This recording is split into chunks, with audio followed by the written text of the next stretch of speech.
Welcome back to my channel. मैं अंशुल द्विवेदी, आपका अपने चैनल एमपी एग्ज़ाम की इस ऑनलाइन लर्निंग प्लेटफॉर्म में आप सभी का स्वागत, वंदन, अभिनंदन करता हूं।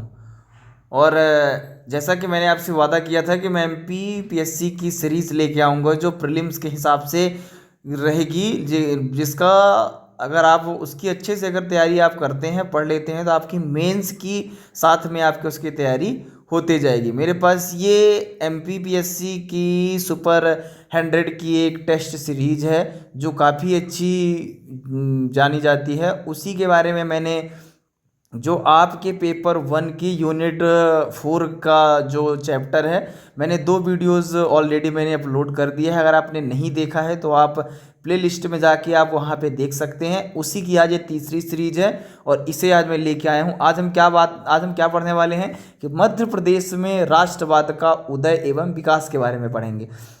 क्या लिखा हो देखने की कोशिश करते हैं हम। बुंदेला विद्रोह 1842 और 1857 की क्रांति के दौरान होने वाली घटनाओं को अंग्रेजों ने सशक्त हाथों से दबा दिया, किंतु फिर भी इस प्रांत में राष्ट्रवाद की भावना को अंकुरित एवं पल्लवित होने से ब्रिटिश साम्राज्य रोक नहीं सका। 1861 में मध्य प्रांत का गठन हुआ तथा संपूर्ण देश में जैसे जैसे राष्ट्रवाद का विकास हुआ वैसे वैसे मध्य प्रांत में उसकी प्रतिध्वनि सुनाई दी।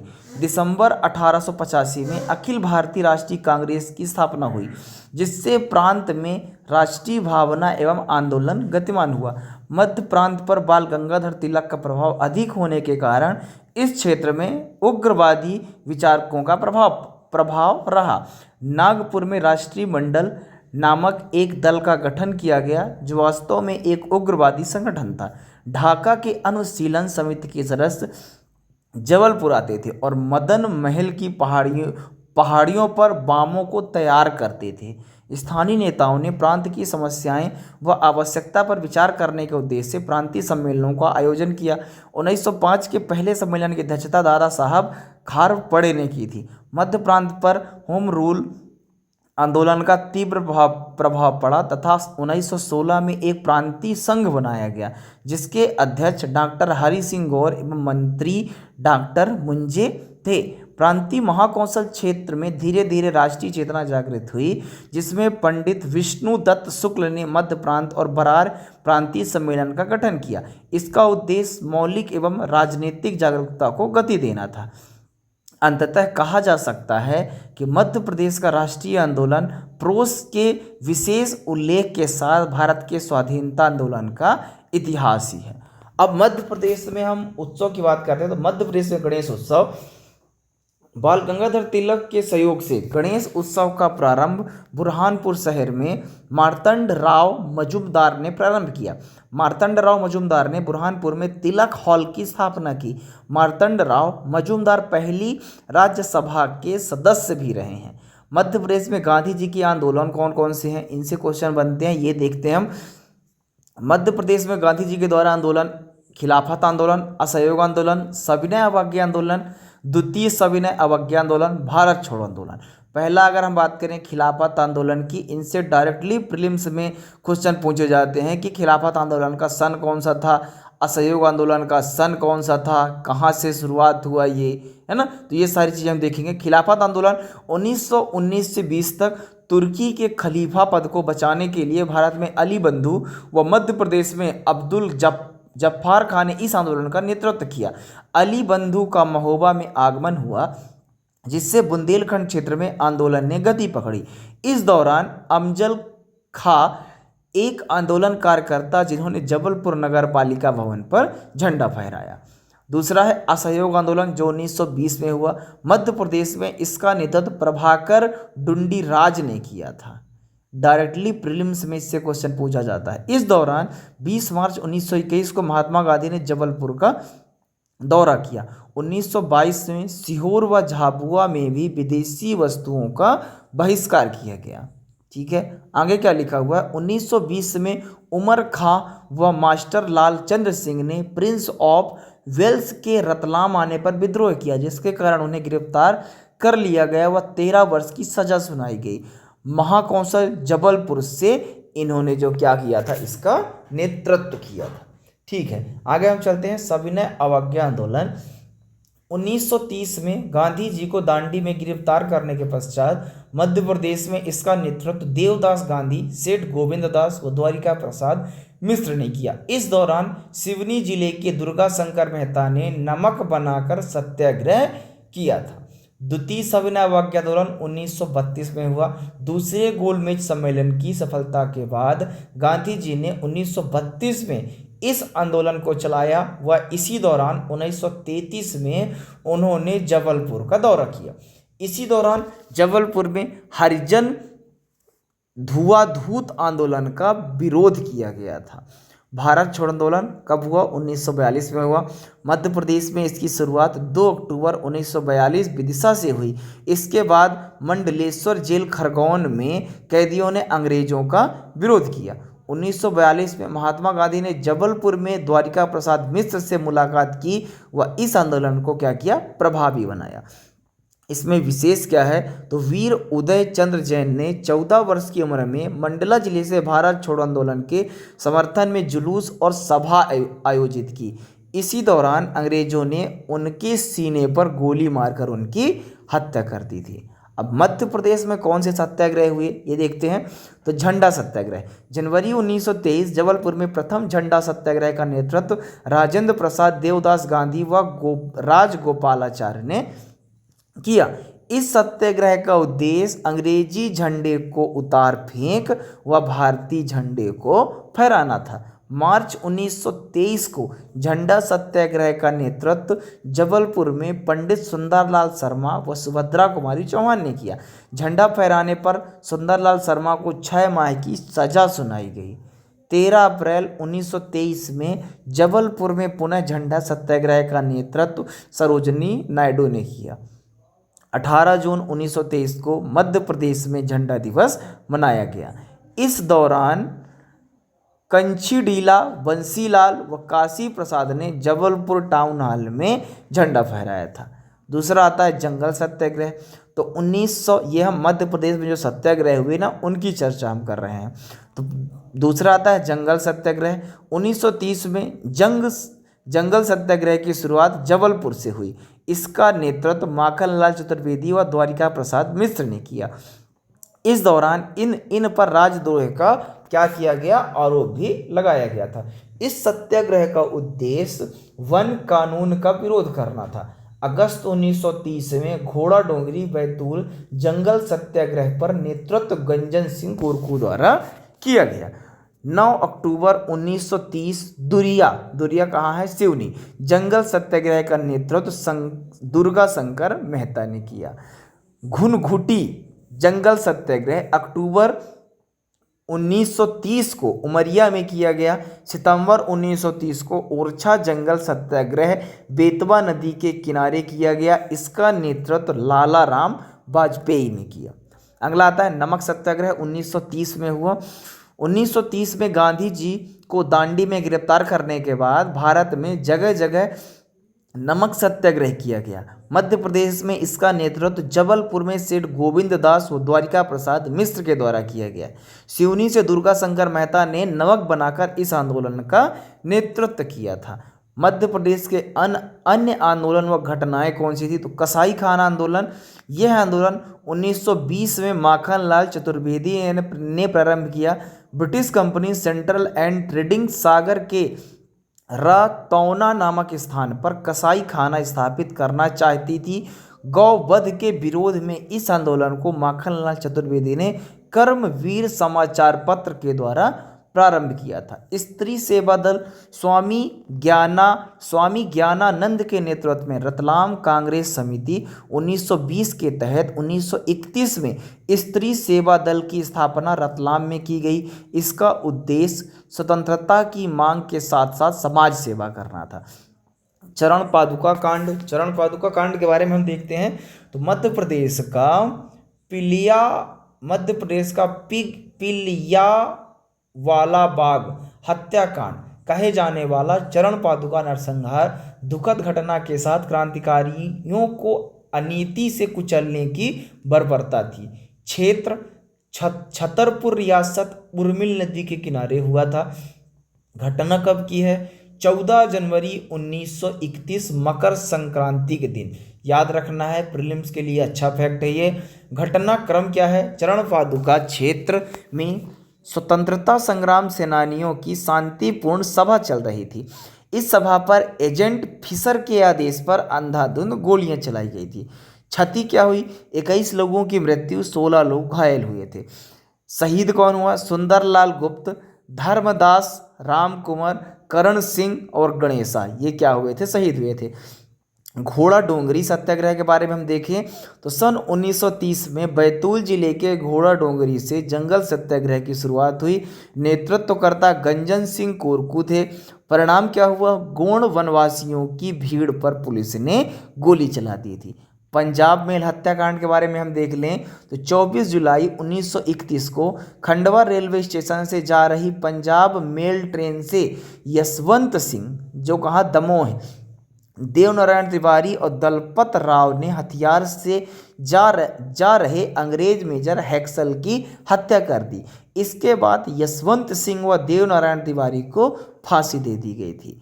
अगला आता है प्रजामंडल। तो शराबबंदी, हरिजन उदार, विदेशी वस्तुओं का बहिष्कार करने के उद्देश्य से झाबुआ में 1934 में व भोपाल में 1938 में प्रजामंडल की स्थापना की गई।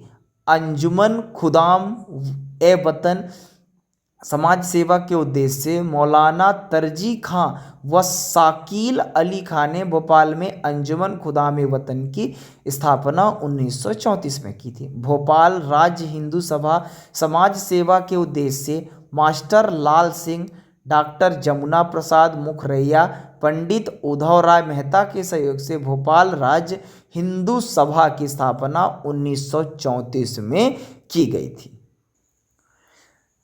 अगला आता है प्रजा परिषद। किसानों व मजदूरों को संगठित करने के उद्देश्य से रतलाम में 1935 में प्रजा परिषद का गठन किया गया। सोहावल नरसंहार आता है तो सतना जिले के सोहावल माजन गांव में 19 जुलाई 1938 को यह घटना हुई थी। ब्रिटिश सैनिकों द्वारा लाल प्रताप सिंह के नेतृत्व में आयोजित आम सभा पर गोलियां चलाई गई थी।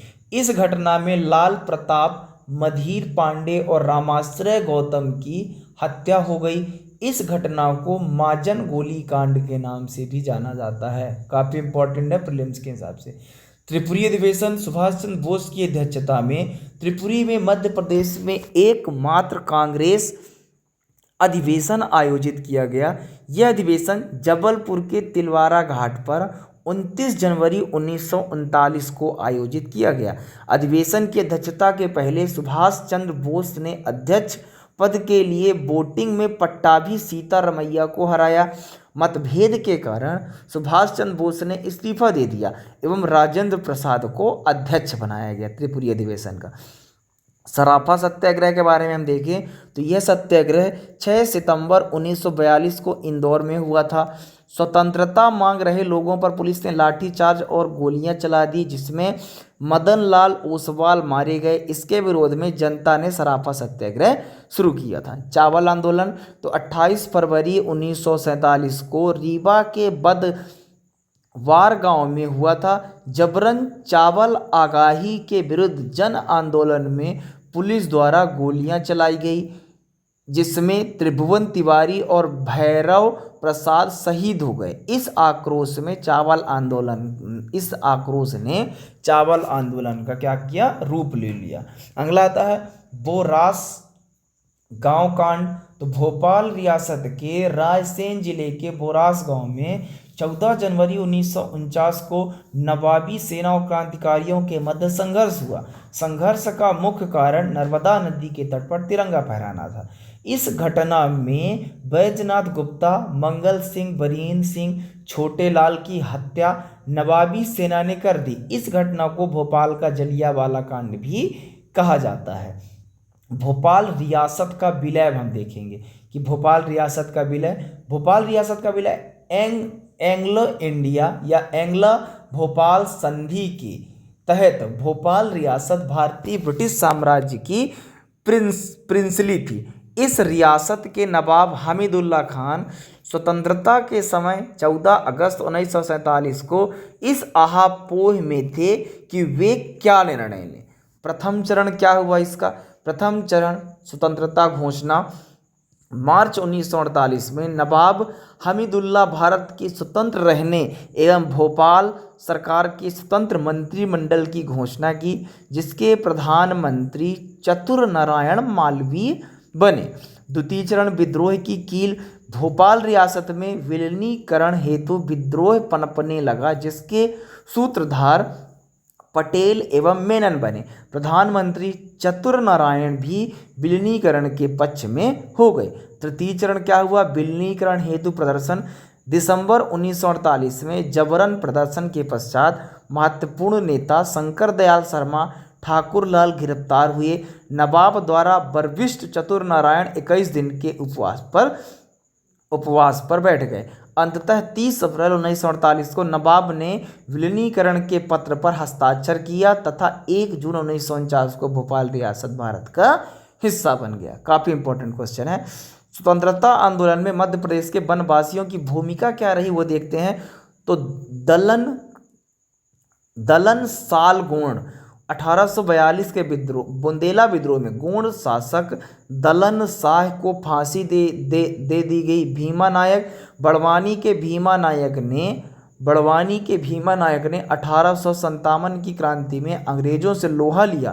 पोर्ट ब्लेयर में उन्हें फांसी दे दी गई। मफा तो सिवनी के दुरिया जंगल सत्याग्रह का नेतृत्व किया, जिन्हें गोली मार दी गई। बिरसा गोंड 1942 में विष्णु गोंड के नेतृत्व में घोड़ा डोंगरी रेलवे स्टेशन पर क्रांतिकारी द्वारा उपद्रव किया गया, जिसमें पुलिस की गोली से बिरसा गोंड शहीद हो गए।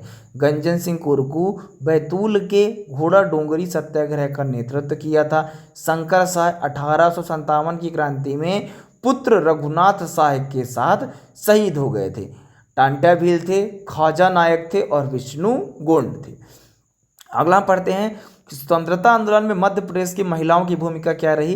तो 1857 की क्रांति रानी लक्ष्मीबाई, झलकारी बाई, अवंतीबाई, गिरधारी बाई ने अंग्रेजों को नाको चने चबा दिए। असहयोग आंदोलन में भगीरथी देवी, रुक्मणी देवी ने विदेशी वस्तुओं की होली जलाई। झंडा सत्याग्रह में सुभद्रा कुमारी चौहान, सावित्री देवी व राधा देवी ने चरखा युक्त आंदोलन को मान्यता दी। भारत छोड़ो आंदोलन में कस्तूरीबाई के नेतृत्व में महिलाओं ने आंदोलन चलाया। कृष्णाबाई व एवं ताराबाई को 8 माह की कारावास की सजा सुनाई गई थी। अब हम अगला बात करते हैं चंद्रशेखर आज़ाद के बारे में, जो काफ़ी ज़्यादा इंपॉर्टेंट है हमारे लिए। इनका जन्म 1906 में अलीराजपुर जिले के भाभरा गांव में हुआ। वे 14 वर्ष की अवस्था में असहयोग आंदोलन से जुड़े। उत्तर भारत में सशक्त क्रांति की ज्वाला धधकने एवं क्रांतिकारियों की ये पीढ़ी तैयार करने का श्रेय चंद्रशेखर आज़ाद को जाता है। 1926 से 1931 तक लगभग हर अंग्रेजी विद्रोह गतिविधियों में वे शामिल थे। वे हिंदुस्तान सोशलिस्ट रिपब्लिकन पार्टी के जनरल ऑफिसर इन कमांडर बने रहे। झांसी और ओरछा के बीच ग्राम ढीमरपुरा के नज़दीक सतार नदी के किनारे आज़ाद ने अपना डेरा जमाया। पंडित हीरशंकर ब्रह्मचारी के नाम से उन्होंने अपना अज्ञातवास काटा एवं क्रांतिकारी गतिविधियों का संचालन किया। 27 फरवरी 1931 को अल्फ्रेड पार्क इलाहाबाद में जो किया में वहाँ पे क्या हो गए, वो शहीद हो गए। कर्नल गुरु बख्श सिंह ढिल्लन के बारे में थोड़ा सा हम देख लेते हैं। उन पर अंग्रेज हिंद फौज में कार्य करने के कारण अभियोग चला। मध्य प्रदेश के शिवपुरी जिले के निवासी थे। मौलाना मोहम्मद बरकतउल्लाह, तो बरकतउल्लाह भोपाली ने विदेशों में रहकर स्वतंत्रता के लिए निरंतर संघर्ष किया। काबुल में स्थापित की गई भारत की अंतरिम सरकार सन 1915 में उन्हें प्रधानमंत्री जो है तो नियुक्त किया गया था। ये हुआ सारे टॉपिक, ये पेपर 1 के यूनिट 4 के बारे में हमने सारी चीज़ें आपके सामने चर्चा की। आशा करता हूँ मैं कि ये वीडियो आपको पसंद आई। Thank you so much.